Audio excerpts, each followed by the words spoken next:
Welcome to Chuck's World of Infinite Mojo, brought to you by Holy Chuck Burgers. Our business is burgers. Good morning, Katarina Witt.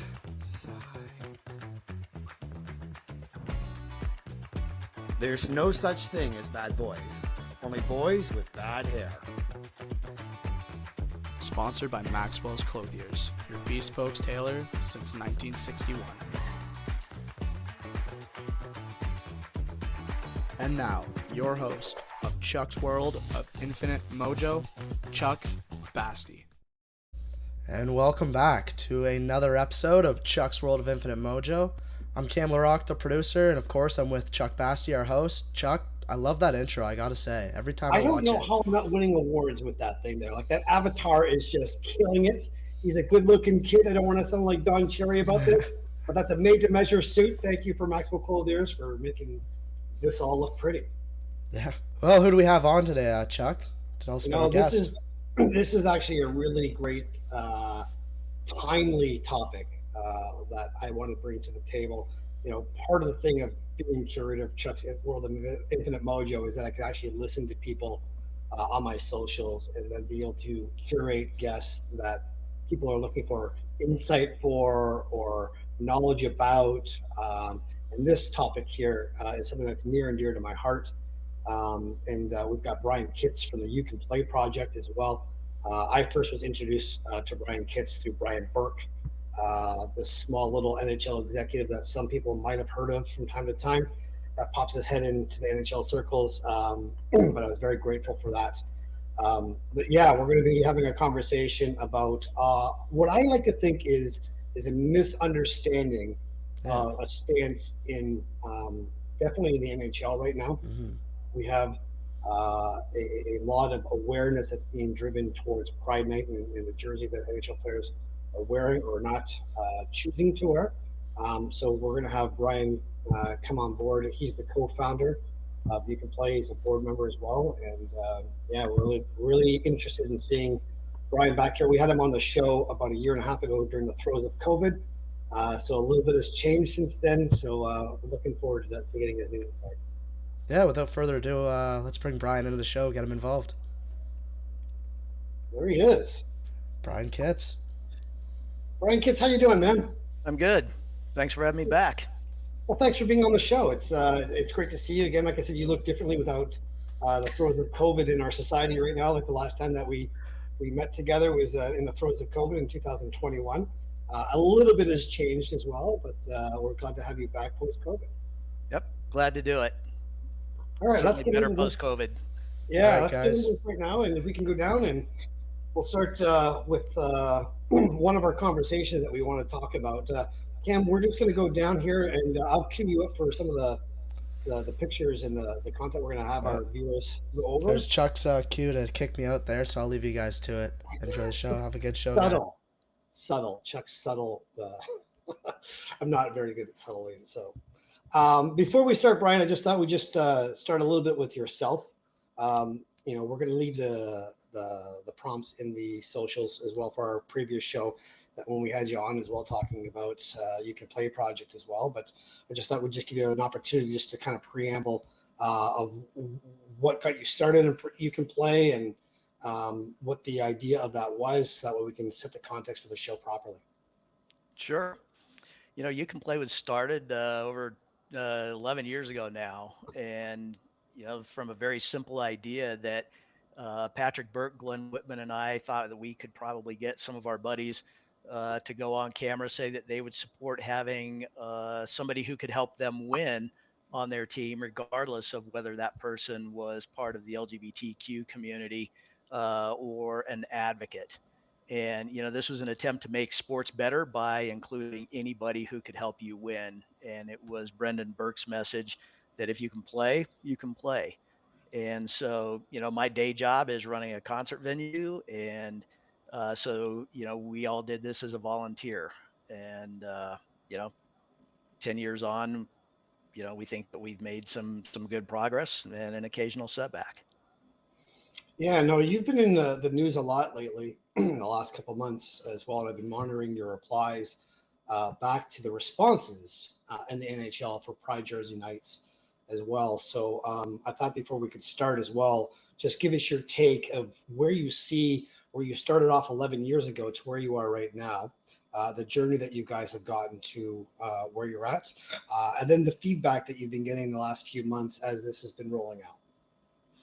Well, and this is a thing where I think context really matters. And I think that that journey is incredibly important because, 12, 13 years ago, we wouldn't be having this conversation at all. There was no league support of any kind for LGBTQ or, many other issues. And so the fact that, we finally got to a point where the NHL was the first to be able to say that every single one of their clubs had been represented by somebody speaking on behalf of the LGBTQ community. Um, that was important. But then the bar got moved a little bit, and as well. So when are the clubs going to have Pride nights? And then they did, and Pride tape and Pride jerseys. Um, None of that was required, and so I think I think that the importance of these symbols and messages, you have to look at it over the course of a decade and see what progress has been made. Yeah, good point. As far as progress is being made, I always used to say that it takes 10 years to be an overnight success. Yeah. In anything, it requires 10,000 hours of mastery, and progress rarely, if ever, happens on our timeline. It always happens, when it's aligned to happen.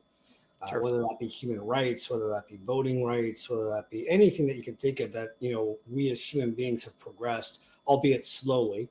For whatever reason, people don't really like change, or I shouldn't say people don't like change.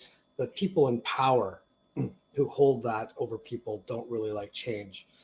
And I think we're seeing a big swing right now with obviously the internet and information being out there and readily available for people to actually go online, fact check things fairly quickly, and get different points of view out there if they're inclined to do something like that as well. So I thought we'd just jump in right away into the fire. There was the San Jose Sharks had the Pride Night jerseys. James Reimer, the goalie for the San Jose Sharks, I really have to sit with this because James Reimer was the very first current NHL hockey player that I ever interviewed. He gave me a shot probably when I didn't deserve it. I got to know James on a fairly okay level. I wouldn't say we were besties, but his wife and April and him were amazing in the community in Toronto while he was here. I just want to bring up a couple of the pictures that we have of James as well, because I honestly want to make sure, like you said, this is put in the right context as well. Too many times people get behind a person that they admire that disagrees with their belief system, and they have this conflict. This is a picture of James down on game day skate when he was a Leaf. This is got to be about, I want to say it's 2014 or 2015. It's a very interesting picture because I took this on a BlackBerry. If you guys don't know what a BlackBerry is, it's one of these devices that we used to hold in our hand that didn't have, I'm kidding. But anyways, I took this because I was going to be interviewing James that day. The Philadelphia Flyers were in town, and I was interviewing Scott Hartnell and James Reimer as well. And this woman that you see in the wheelchair was sitting all alone at the time. And James came down the tunnel off the ice from game day skate, which we all know is a crazy busy day, especially in Toronto. And he just said, "Hey, Chuck, I'll just meet you in the room." And I just said, "Okay, I'll see you there." And he stopped. And instead of going right to the room, he went to the woman in the wheelchair and said, "Excuse me, are you being looked after?"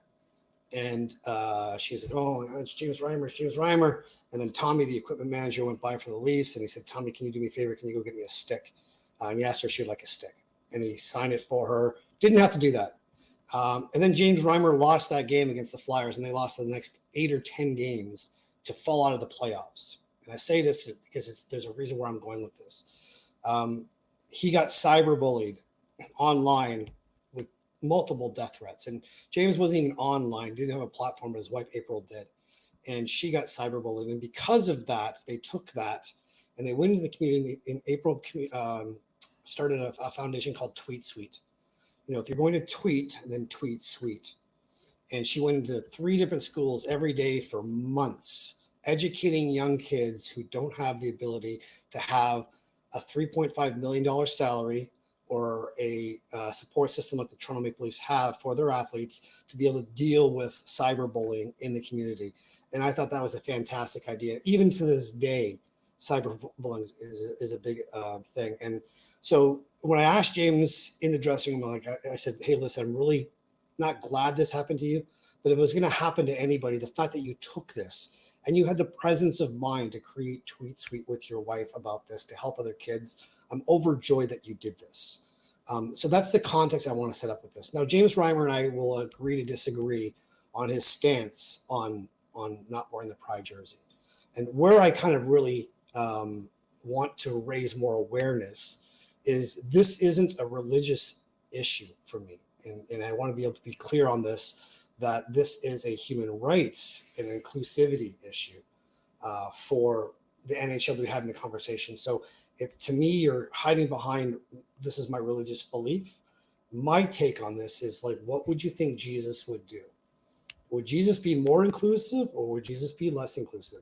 Just because you sin differently than I do, would that make your sin hierarchied over my sin? And I really have had a hard time sitting with that understanding of why people who share Christian faith, such as yourself, would be able to not be inclusive of everybody because we all sin differently. So I wanted to get your take on that. Well, I guess there are a couple of points I'd make. The first is, again, some context. Over the last 10 years, we've had this argument or this discussion with people time and again. But the reality is we've had, at this point, literally thousands of athletes who have spoken on behalf of You Can Play and LGBTQ advocacy. And so I think that it's a little disappointing that, our community and or, the public in general focuses on, the handful of guys over the last, several weeks who have said they don't want to do that, they don't want to wear a Pride jersey. When we get into discussions of religion, like I said before, making the sport better by including anybody who can contribute, necessarily means that you might have to include somebody who is different from you in almost any way. And we've had this religious discussion before. I've said this, several times. When You Can Play started, it was, a Jew, a Catholic, and a Presbyterian who walked into a bar, and it sounds like the start of a bad joke, but all three co-founders, had a faith, and I think that colors some of what we do. And my frustration is when athletes say Christians believe this, because my version of Christianity involves direct outreach and inviting others to share your table as that form of charity. And that invitation, I think, is important. And I think that's what a Pride jersey does. That's what Pride tape does. Nothing more, nothing less. And so I think that's where, I saw comments that said, yes, we know that they feel marginalized, but what? Where's the follow-up there? Yeah. And the but is kind of erroneous at the time because there shouldn't be a but. There could be an and, but definitely not a but. I saw Brian Burke in Hershey back in November, and he and I briefly talked about this in the media box as well. One of the things I liked about Brian's response was that he wanted to make the point more, like you said, nothing about the dozens and hundreds of people who have actually worn the Pride jersey in support of that. And like I said, I think progress really comes down to awareness. And I've always had great mentors in my life that always said to me, Chuck, some of the worst things in my life that I thought were challenges, breakups, businesses going bankrupt or whatever, aligned me to go somewhere amazing. And I'm so grateful for those, assholes in my space at the time that made me pivot or made me make a decision out of my comfort zone. I kind of look at these athletes that are doing this right now as a greater good, for raising more awareness, because like you said, like nobody really talks about the hundreds of people who have, worn the Pride jerseys, with the message being singular. We're saying you are accepted and you are safe to come and sit in our community, and we want you here. It's inclusive of all people. And that could be, dotted lined or hyphened to any other, whether you're feeling marginalized or suppressed or not heard or not understood in any part of your life, you are welcome in this safe environment where you can escape our troubled or tumultuous lives for 3 or 4 hours and enjoy hockey or enjoy community or enjoy sport or whatever that is before we have to go back into our lifetime again and do that. And what I like about Brian's comment is that it's just more about you are safe, you're accepted, you're not wearing a banner, you're not signing up for anything, you're not using your belief system to be an advocate for this. So I just wanted to kind of get your insight on that as well. Well, I think, Brian is absolutely right, as always. I think that when this strikes me as one of those things, if you have a chance to make someone's life better by including them, why wouldn't you? And, that's where, again, I think we have to focus on the progress that we've made. 15 years ago, not a single league was doing this kind of work. Now every single major league in, North America is doing this type of work. But I think it's also a little bit of a warning, for lack of a more graceful term, that the work isn't done. And I think people in the LGBTQ community, people in sports, think that everything has gotten better and that things are fine, and it's not. And I think that that's where these types of conversations are still helpful. I get frustrated when teams say we've got 1 or 2 guys who don't believe in this, and so the entire team is now going to not wear a jersey or not participate. That's backwards from the way we started out, when we were grateful to have 3 or 4 guys step up and speak on our behalf.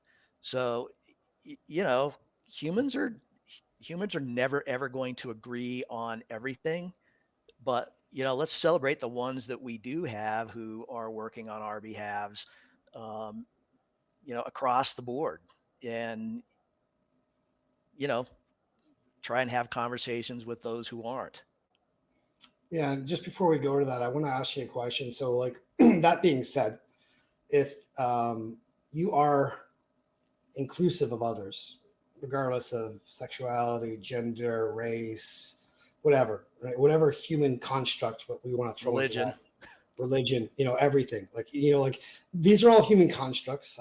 I truly believe that we are souls having a human experience, and my soul, uses this skin suit that happens to have really amazing hair. And then, lucky you. Yeah. Yeah, I digress, but my meat suit is not at all who I am. It's the car I drive. And you can make fun of my Honda or my Toyota because I'm leasing this car. I don't own this car. And I'm the driver of the car. I'm not the car. So I feel less defensive about defending my curly hair, my blue eyes, my white skin, because it's not who I am. It's just the car that I drive. And I think people get so distracted out there by defending their religion, their sexuality, their identity of what they seem to think they look like in the mirror or project out in society, versus the core values I hold for my humanity as a human being, or a soul having a human experience inside of this. And that, to me, comes down to just inclusivity. And like you said, if it costs you nothing to be kind, you would just be kind. If it costs you nothing to be inclusive, you would just be inclusive. So this is where I would like to see our message progress to, of inclusivity, is if you can play, you can play. If you're here, I play with a bunch of former pros, and if I couldn't play hockey after spending 40 years playing goal, or 45 years playing goal, they wouldn't let me play in that game. Whether I told great jokes or I have great hair or whatever, they would just say, listen, Chuck, we like you as a human being, but you just can't play. Right. You can't stop pucks. We want the game to be a high level, and you just can't. And I wouldn't take that personally. I just wouldn't.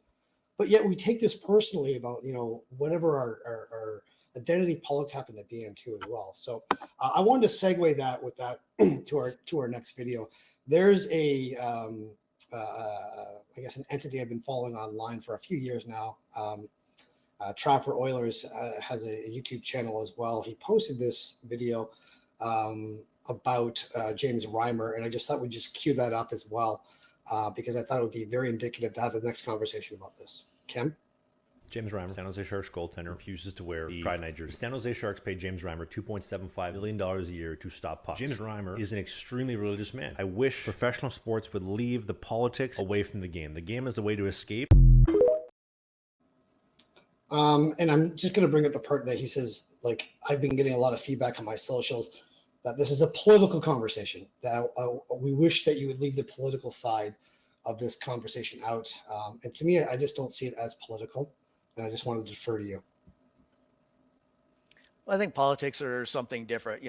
I see politics as who you vote for. I think you made the point earlier that, this is about humanity, and, I think You Can Play works to make this about how to improve the sport. And, if any blogger or influencer thinks that there hasn't been bullying, or thinks that bullying should continue, go ahead and say so.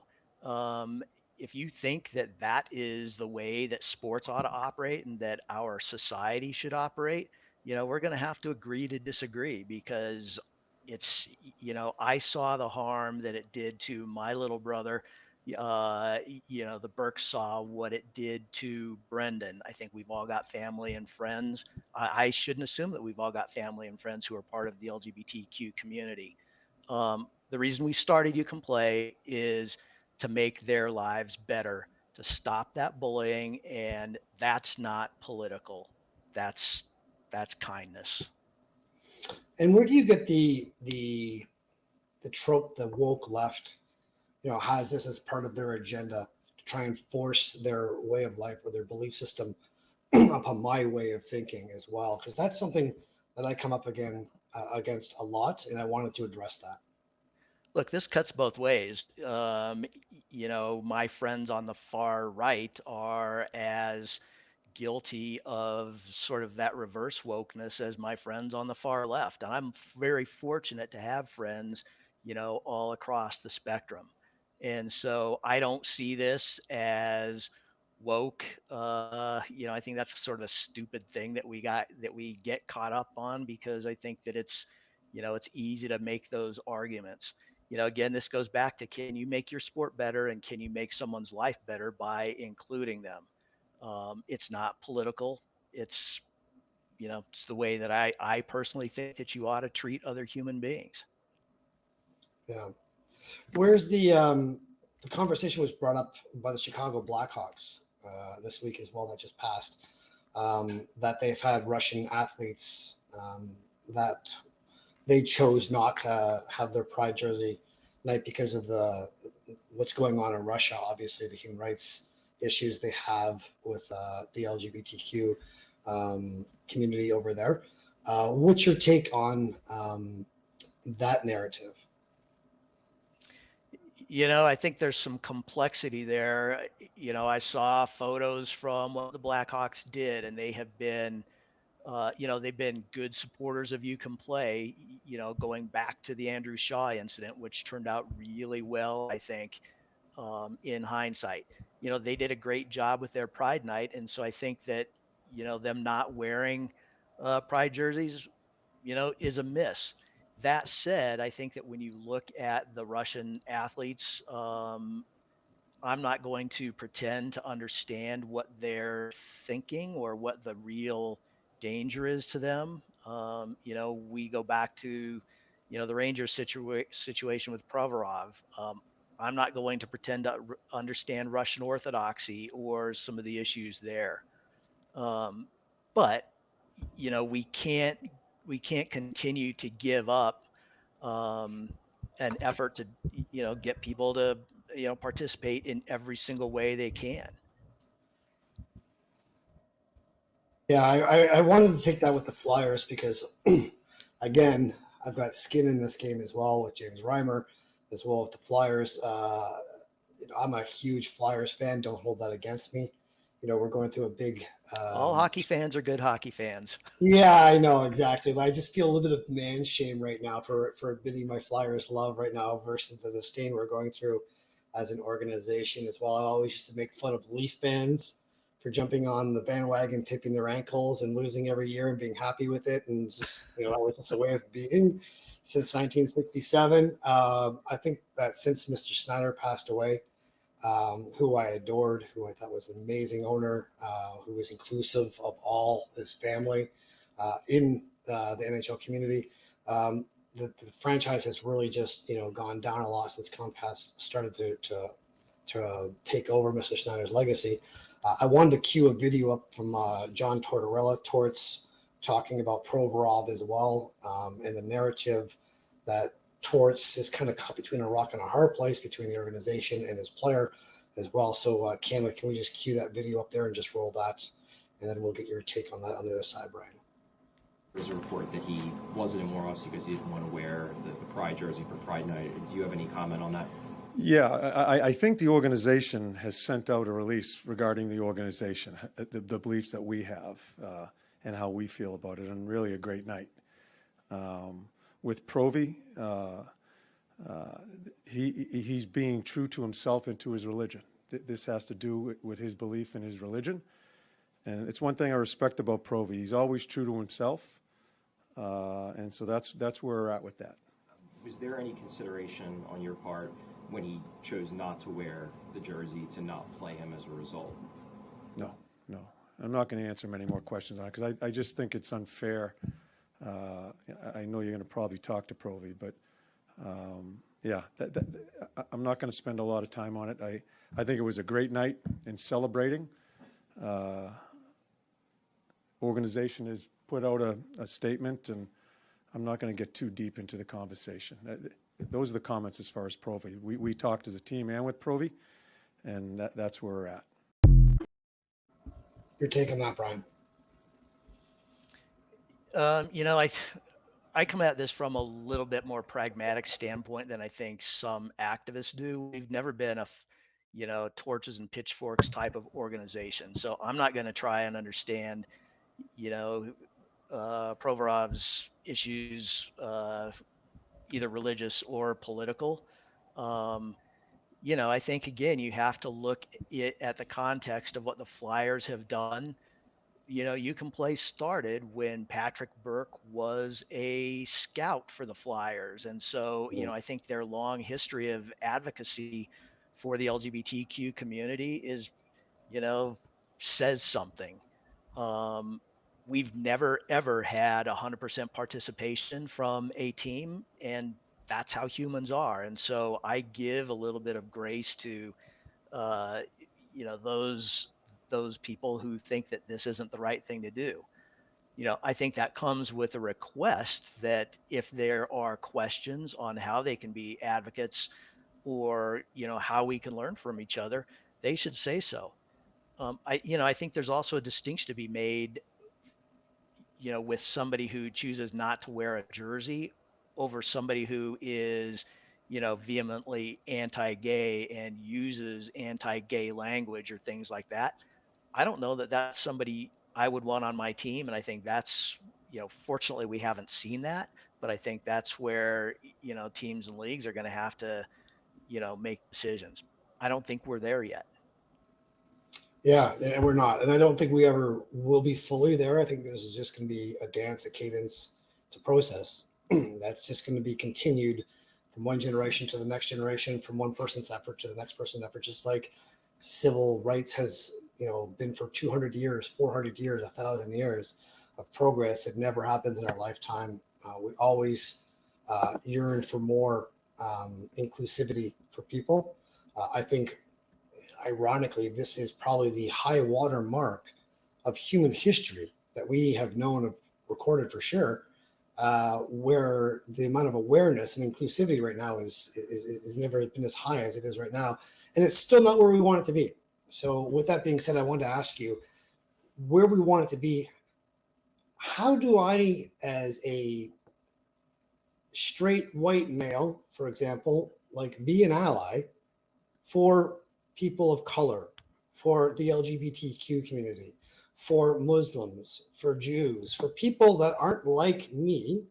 How do I become an ally when I have no skin in the game? I don't have a sister that's gay, although I do have a sister that's gay. I have friends that are Muslim. I have friends that are Jews. Like, all three of those guys walked in a bar with me. We all drank equally. But my joking aside, how do we create allyship for people because we believe in the concept that all human beings deserve to be heard, understood, respected, and accepted? And how that looks is, I hear what you're saying. I understand that's your point of view. I respect your ability to have that freedom to express your point of view. And I accept that's your point of view without having to change you or fix you. I can just accept you as who you are, and we can agree to disagree on anything in the world, provided we have those human constructs to allow people to feel those sense of belonging and love and inclusivity to that. So how do we become an ally? Well, I think you've just hit on some of those things. I think the first part of it is asking questions.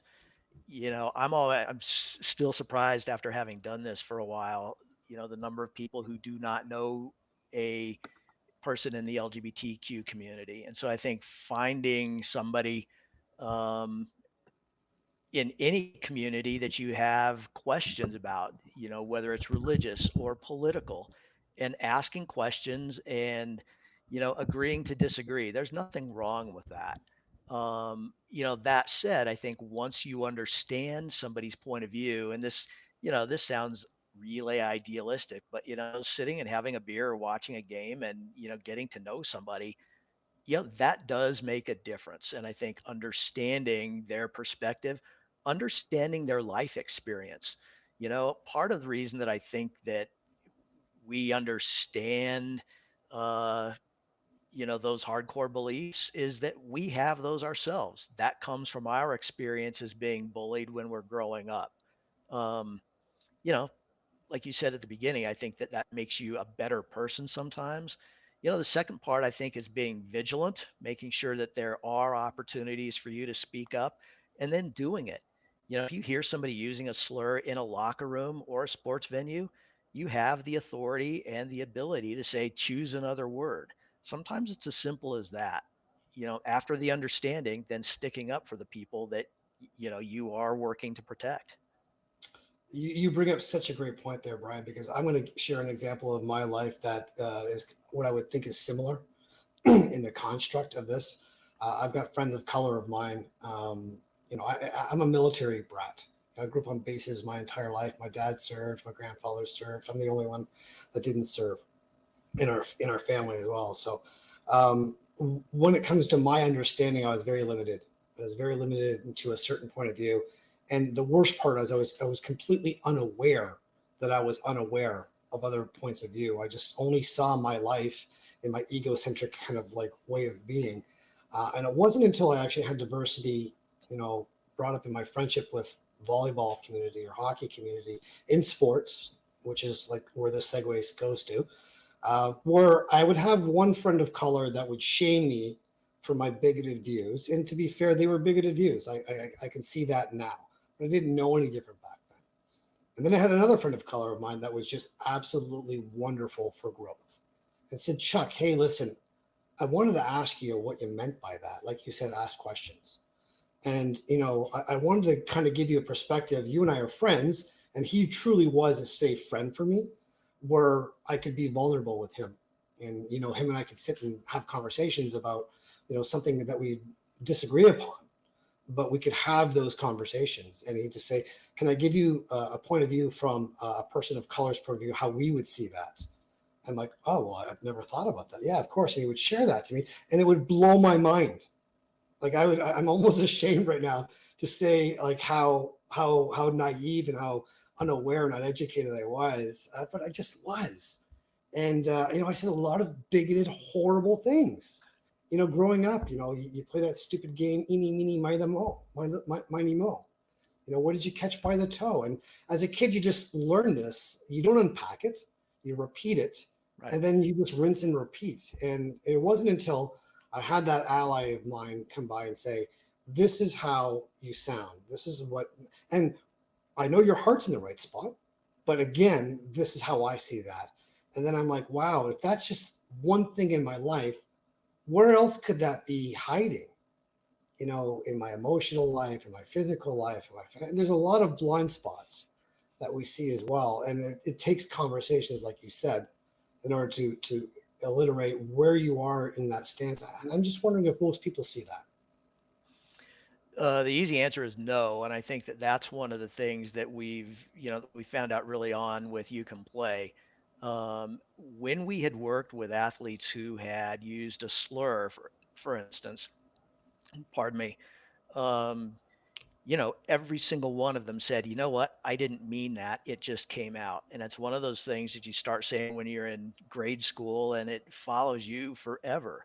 Um, if you've got somebody, the thing about, being a gay guy in a locker room is that you may not, the rest of your team may not be able to easily identify you. And so it's always a surprise when somebody comes out.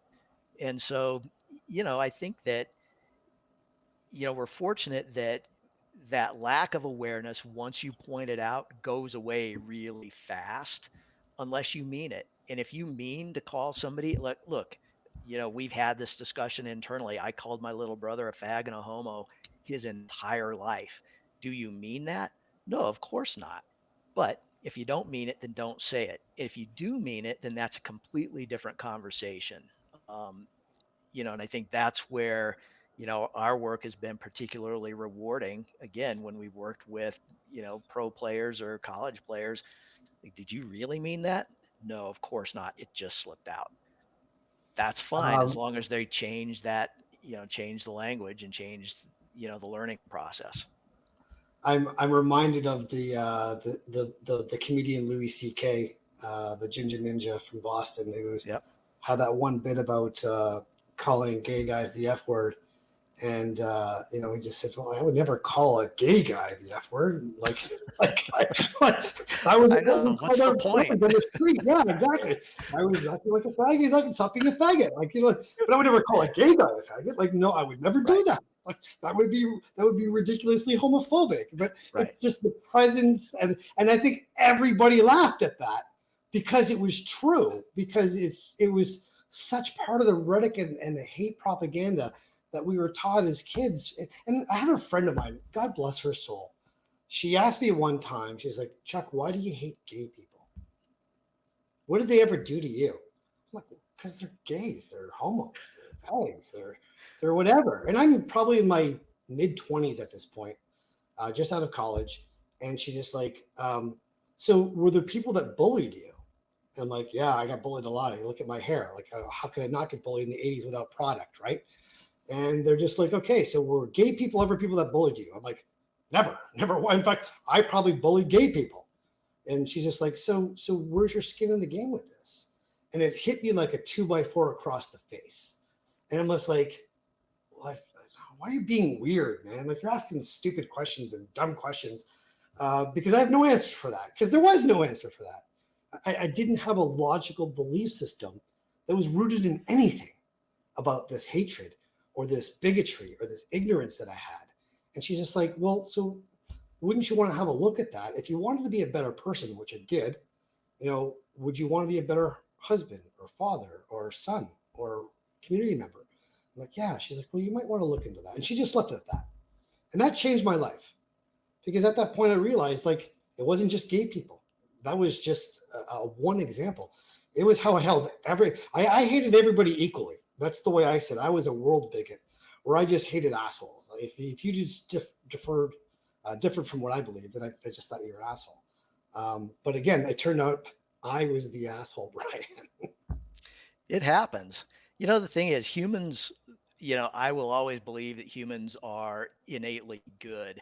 You're not born hating somebody. You're not, you grow up and you learn those types of things. And every society on the planet has somebody that they are going to try and dehumanize and make less than, because humans want to feel better about themselves, and that's an easy way to do it. It's a crappy way to do it. And I think that when you start looking at when you look at that, whether you are in North America or Africa or, anywhere on the planet, that's what people do. And it's as easy to unteach some of those things as it is to teach them. But you have to be serious about it, and you have to be thoughtful about it. And I'm not sure, that everybody wants that. And I think as soon as you realize that, that's when you start to figure out where you can do some more work. Yeah, and I agree with you 100% on that. And I'll just add to that saying, one of my mentors used to say, Chuck, hurt people hurt people. And most people don't have any interest in being better. They have interest in feeling better. And how they can feel better is they can go drink, or they can go have sex, or they can go gamble, or they can go watch sports. I think you could see right outside of COVID, when you took away sober people's coping mechanisms of what they dealt with in their life, their gyms, their churches, their communities, their sports, watch the mayhem unfold as we did. And it was just absolutely, and yet we look at addicts and we just demonize them for how they chose to, maybe in a less, more destructive manner with alcohol or drugs, to the impact it has on their lives. But we're no different, in how we try to escape and how we try to, progress as well. So I wanted to bring up one of the podcasts I love listening to is Sam Harris. I think Sam Harris has an amazing insight on a lot of subjects that I think he sits objectively in that chair, and I can aspire to be someone as prudent as Sam Harris. One of the guests he had on board was Masha Gessen. I'm assuming that you've heard of Masha Gessen, Russian native journalist. I think she's a Pulitzer Prize winning journalist as well for the work that she's done. But who is unable to ever go back to Russia again because she's a homosexual. And I just thought we'd just kind of like bring up Masha to speak a little bit more about the cause and more uniquely the freedoms that once one freedom goes, everybody's are in jeopardy. Like once you see gyms goes, once you see community goes, it's a sliding scale that comes down. So I'd like to introduce Masha. Cam, if we can bring up our cue. Part of you that felt defeated in leaving?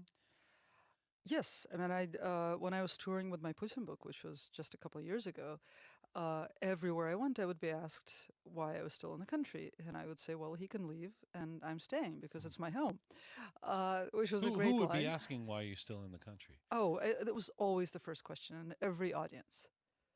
It was sort of a nice way of asking how come I'm still alive, but. So they're asking it from a sympathetic point of view. Oh, absolutely. Okay, Yeah. No, it's just it's dangerous to be there. So why don't I get out? Well, because I don't want to get out because it's my home. Once I realized that they were threatening the kids, the equation changed completely. Yeah, I just want to get your take on Masha Gessen's take on that. Well, look, I think that anybody, whether you are a parent or you've had a little brother or a little sister who's been affected by bullying, whether it's because they are gay or any other reason, that doesn't help anybody. Certainly doesn't help sports. And I think that protecting kids and their ability to contribute to a sport is incredibly important. And people ask all the time, why aren't there more out people in sports? I think that, part of the reason is because some of the really good players left sports early because they were afraid they were going to be bullied. I hope that that's changing. But, Masha brings up something else. This is that's home. This is my sport too. These are my sports, and I have a right to be here. And, I think we all have a right to pay money to go see all of those players, regardless of their religious beliefs, their political beliefs, or their orientation. Same with, the ability to play. And, I think that, by being a little bit more aware of all of those things, we're going to make our society better and certainly make sports better. I want to be able to bring up a joke as well that I have about this, but somebody asked a Canadian, what do Canadians view on same-sex marriage? And we as Canadians said, well, first of all, we're inclusive of all people. We just call it marriage in Canada. And because it's not hockey, we don't care which team you play for. We don't care. But if you're a Leaf fan and you're in Fair Montreal, enough. we're going to have issues about this as well, right? So I always like humor as a way, because I think it gets people's attention and makes things a little lighter. I think there's just It's a so great much equalizer.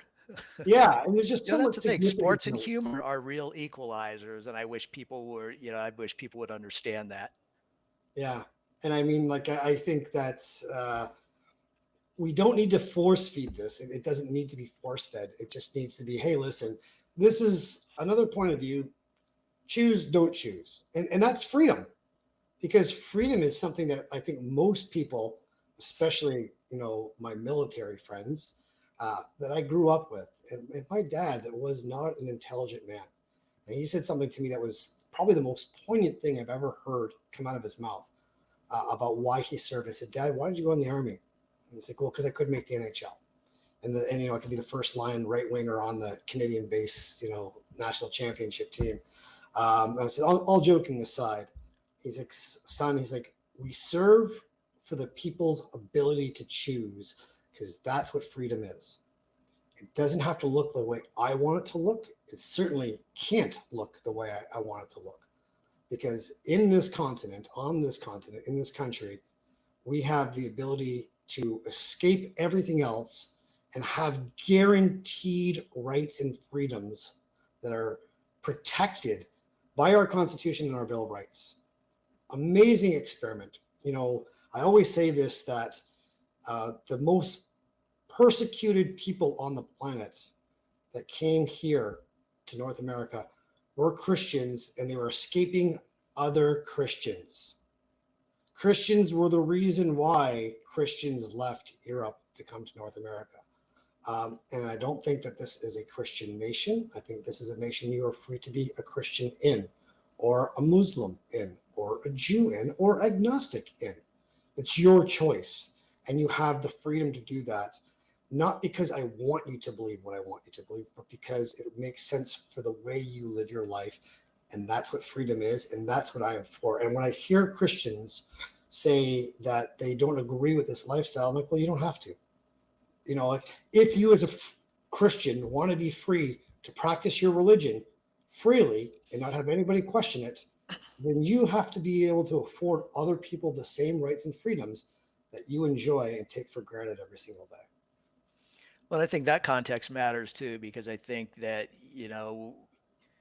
I don't love politics on a daily basis, but I do appreciate the ability to have those freedoms and choose, like you described. And I think that's something that anybody that we are, that we've talked about today, can agree on. And I think that context, when you look at what's happening in other parts of the world where, the parliament in Uganda says, we will put you to death if you even say that you are gay. You know, we are in a much different place, and it doesn't mean that we can't be better, but I think that that's where, again, context matters a little bit. So, you know, again, humans have a long history of, persecuting each other for one reason or another. And, I don't know that it's, I can never figure out why. I just I did a video with a psychopathic narcissist, and we talked about toxic leadership in the world, that a very small percentage of the population controls the largest population simply because they lack empathy. They are psychopathic. They are self-driven. They are callous. They will do anything to further their agenda. And I think most empathic people, or people who have emotional thinking in their back pocket, are just too scared to hurt people. And you're going to take it in the teeth out there. I know that I am taking it in the teeth. I've got thick Irish skin. You can say whatever you want about me. I don't give a shit.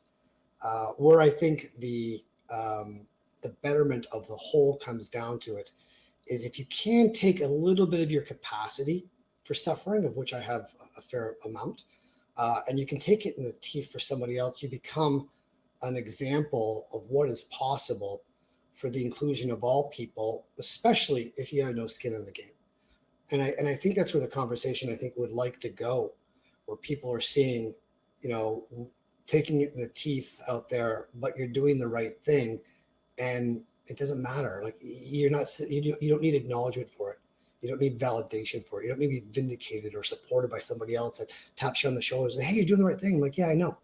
Like, I wouldn't be taking this punishment, for something that doesn't really affect my personal life, if I didn't think I was convicted that every single person should have that. I bring up the example of Brian Burke. I mean, he's a very, very surly, strong personality is what I'll say about Brian. There's a picture of Brian and I actually told Brian in that picture, I think it's the third time I took that picture, Brian, smile. And he's like, I am smiling. But the funny thing is, like, I got my hand on his shoulder, which to me is like, almost encroaching. I get, the penalty flag in the NFL will go off for offside there. But him and I had talked in the bleachers on that day, probably about 20, 25 minutes. And we talked about everything not hockey.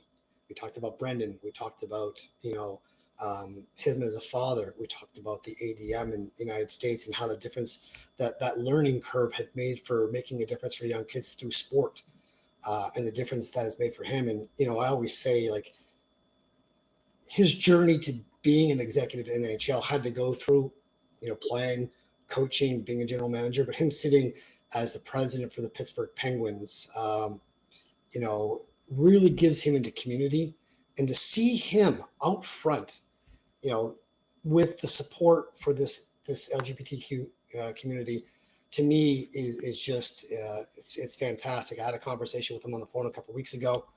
There was a kid in Hershey that broke his back, and we reached out. They're just outside of Pittsburgh, and he just said, Chuck, we take these things very, very seriously.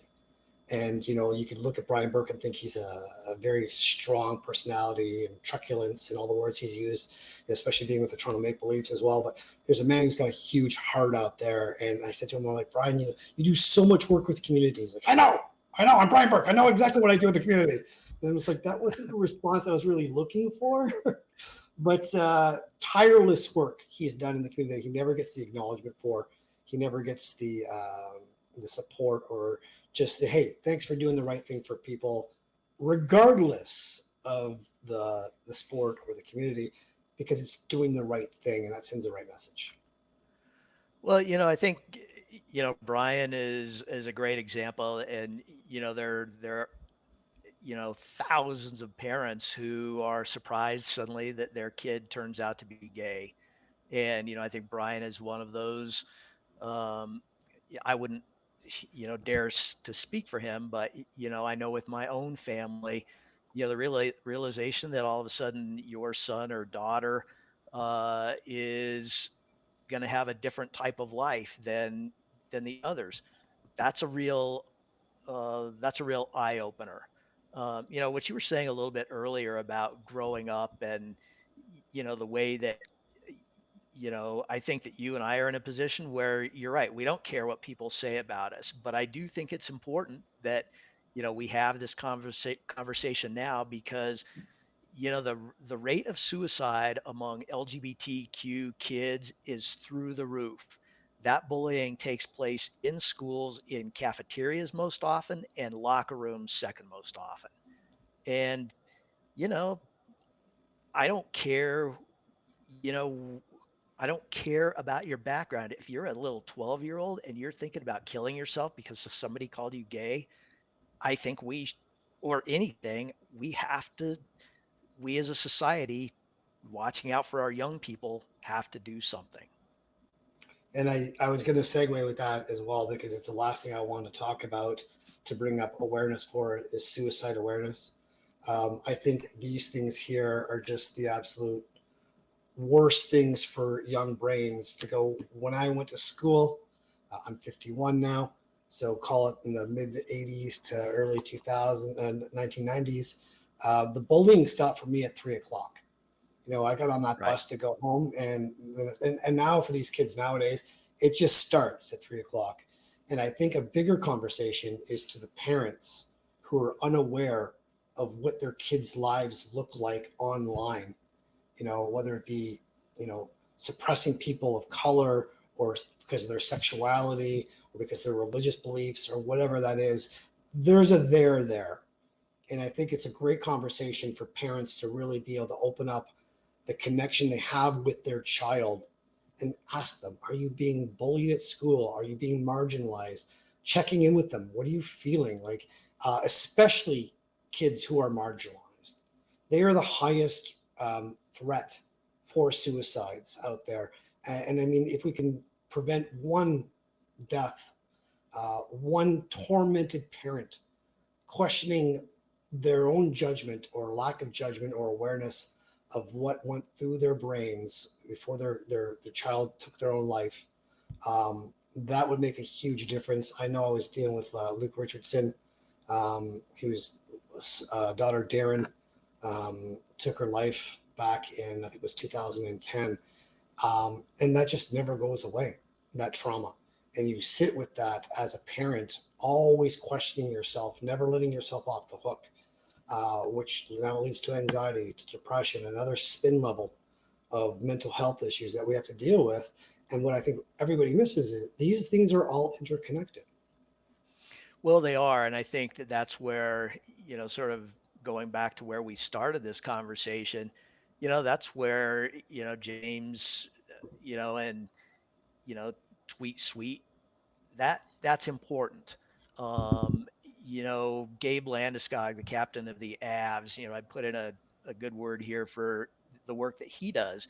It's all around anti-bullying with the Friends organization out of Sweden. And, he's one of those guys that is, signing autographs backstage for You Can Play on the Avs Pride night, sees a kid standing off in to the side as he's about to hit the ice again, walks back and says, "Hey buddy, how's it going?" Turns out that's a trans kid that 3 weeks ago had been considering suicide. You just don't know what somebody else is experiencing. And, I think the terrible thing about social media is it's not limited to kids. I think that what happens, the bullying that any of us go through, you say stuff behind a computer that you would never say to somebody, face to face. And, again, it falls on some deaf ears, but I think we all need to be aware that that stuff does have consequences. I like the comedian Bill Burr. I'll go back to my comedy routine as well, where he says, like the keyboard warriors, they say things online that they would never ever say. And he's just like, well, no, I would say that all the time. Like, I'd be driving home after I got punched in the face, having a little bit of reflective time going, that was kind of a good thing. I was kind of being a bit of a dick back there. Kind of deserve that. I won't make that mistake again because I needed that one punch in the face just to kind of give me that moment of clarity. I'm like, that doesn't work out so well. Like, how do I got to work that? But yeah, and I think that awareness, the punch in the face moment, that I certainly needed because I was just too dumb otherwise to learn any conventional way, that unfortunately that's what had to happen to me in order to get that narrative going through.